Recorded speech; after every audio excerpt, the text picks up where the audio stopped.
Hey guys, சூப்பராக கருக்கு முறுக்குன்னு செய்கிற ஒரு இட்லி பொடியோட ரெசிபி தான் உங்களுக்கு இதில் ஆட் பண்ணியிருக்கேன். எங்கள் வீட்டில் எல்லாருக்குமே இட்லி பொடினா ரொம்பவே பிடிக்கும். அண்ட் எங்கள் வீட்டில் எல்லாருமே ரொம்பவே நல்லா செய்வாங்க. இன்றைக்கி எங்கள் அத்தையோட ரெசிபி தான் உங்களுக்கு இதில் ஆட் பண்ணியிருக்கேன். இந்த 1 கிளாஸ்க்கு 1 கிளாஸ் வந்துட்டு கடலைப்பருப்பும் 1.5 கிளாஸ்க்கு வந்துட்டு உளுந்தப்பருப்பும் 1/2 கிளாஸ் வந்துட்டு எள்ளும் போட்டு நம்ம ஃப்ரை பண்ணி எடுத்துக்கணும். அது கூட கருவேப்பிலை, வரமிளகா, பெருங்காயம் போட்டு நல்லா ஃப்ரை பண்ணி எடுத்துக்கணும். இது ரொம்ப சிம்பிளான ரெசிபி, குவிக்காகவும் செஞ்சிடலாம். இது செஞ்ச பிறகு தான் எனக்கே தெரியுது இவ்வளோ சிம்பிளாக நம்ம இவ்வளோ நல்லா செய்யாமல் விட்டுட்டோமான்னு சொல்லிட்டு. கண்டிப்பாக உங்கள் வீட்டில் ட்ரை பண்ணி பாருங்கள். இட்லி தோசைக்குள்ள ஒரு சூப்பரான காம்போ.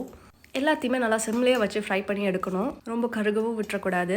சிம்லேயே வச்சு ஃப்ரை பண்ணி எடுக்கும்போது அதோட லைஃப் ஸ்பேன் ரொம்பவே அதிகம். ரொம்ப நாளைக்கு கெட்டு போகாமல் நம்ம ஸ்டோர் பண்ணி வச்சுக்கலாம். அது கூட வந்துட்டு கல்லுப்பும் போட்டு ஃப்ரை பண்ணி எடுத்தாங்க. ஸோ கல்லுப்பு, பெருங்காயம், வரமிளகா, கருவேப்பிலை, உளுந்தப்பருப்பு, கடலைப்பருப்பு, எள்ளு இது எல்லாத்தையும் போட்டு சிம்லேயே பொன்னிறம் வர வரைக்கும் ஃப்ரை பண்ணி எடுத்துக்கணும். ஃபஸ்ட்டு வரமிளகா போட்டுட்டு மற்றது வறுத்தது எல்லாத்தையுமே போட்டுட்டு ஒரு 2 பல்ஸ் மட்டும் விட்டு கொரகொரப்பாக அரைச்சி சாப்பிட்டிங்கன்னா சூப்பராகவே இருக்கும். நல்லெண்ணெய் யூஸ் பண்ணி சாப்பிட்டு பாருங்கள், செம்ம டேஸ்ட்டாக. இந்த மாதிரி நிறைய சூப்பரான ரெசிபிக்கு மறக்காமல் நம்ம சேனலை ஃபாலோ பண்ணிக்கோங்க. தேங்க்ஸ் ஃபார் வாட்சிங். Bye bye.